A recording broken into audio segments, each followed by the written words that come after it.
Halo, assalamualaikum warahmatullahi wabarakatuh. Ketemu lagi dengan saya. Kali ini saya akan membacakan buku karyanya Ustadz Salim Al-Filah. Teman-teman, kenapa saya sangat menyukai buku ini? Karena pilihan katanya yang begitu romantis dan sangat unik. Kali ini saya akan membacakan bukunya Ustadz Salim Al-Filah yang berjudul Lapis-Lapis Keberkahan. Nanti kita akan sedikit komen, silahkan komen di bawah. Oke, nggak usah lama-lama, langsung saja saya akan membacakan subjudul Mengemudi Hati di Jalan Lurus. Ya Rasulullah, demikian suatu hari para sahabat memberanikan diri mengajukan pinta. Sekiranya sudi, berceritalah engkau kepada kami. Ini terjadi. Demikian Mus'ab ibnu Sa'ad meriwayatkan dari ayahandanya Sa'id ibnu Abi Waqqas radhiyallahu anhu.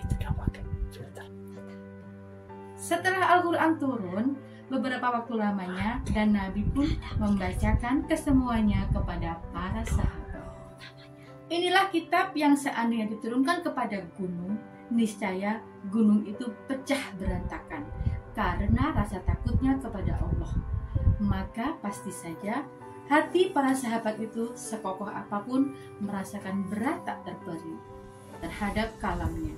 Sebab firman itu telah menunjuk mereka untuk menjadi pendamping dan penyokong Muhammad, sang rahmat semesta alam, pembawa kabar berita, pemberi peringatan, penyeru ke jalan Allah, dan pelita yang mencahaya.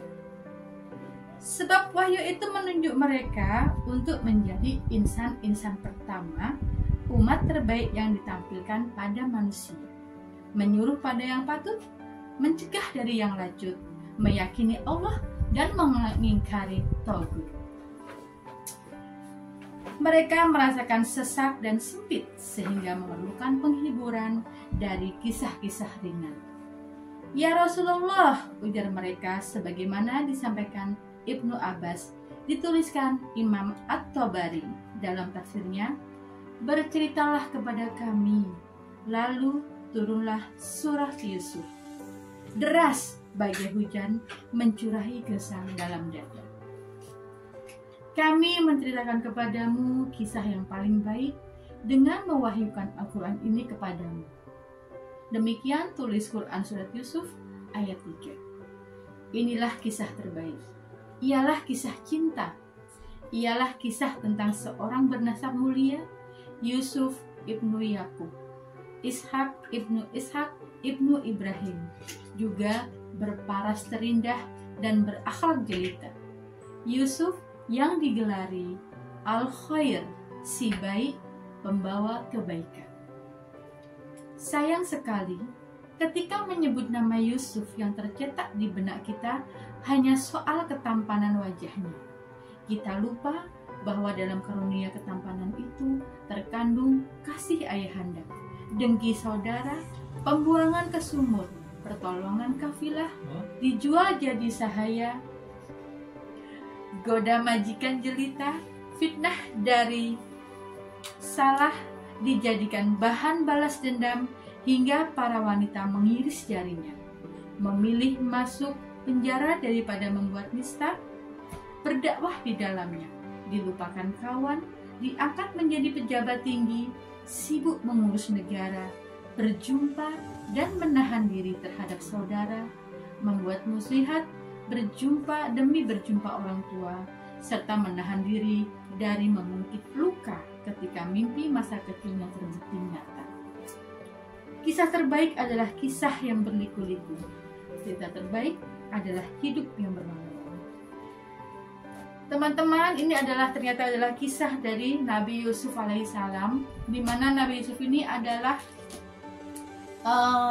putra dari Nabi Yakub, yang juga putra dari Nabi Ishak dan putra dari Nabi Ibrahim. Jadi sebenarnya mungkin kita kalau mengingat Nabi Yusuf itu hanya mengingat ketampanannya saja, padahal di situ ternyata ada bobot yang lebih banyak lagi, di mana ternyata Nabi Yusuf ini selain yang kita lihat hanya sebagai ketampanannya, ternyata di situ banyak sekali pengorbanan yang dia lakukan sehingga dia menjadi sosok yang seperti yang kita lihat yang kita tahu saat ini.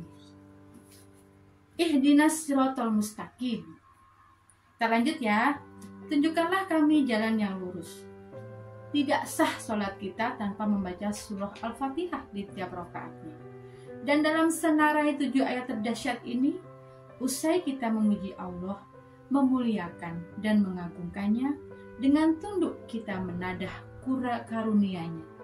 Ialah doa kita agar Allah karuniakan petunjuk ke jalan yang lurus.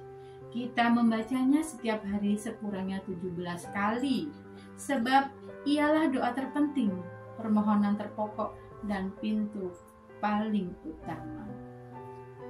Demikian teman-teman, kali ini saya selesai membacakan buku tentang lapis-lapis keberkahan dengan subjudul Pengemudi Hati di Jalan Lurus. Insya Allah kita ketemu lain waktu. Terima kasih. Wassalamualaikum warahmatullahi wabarakatuh.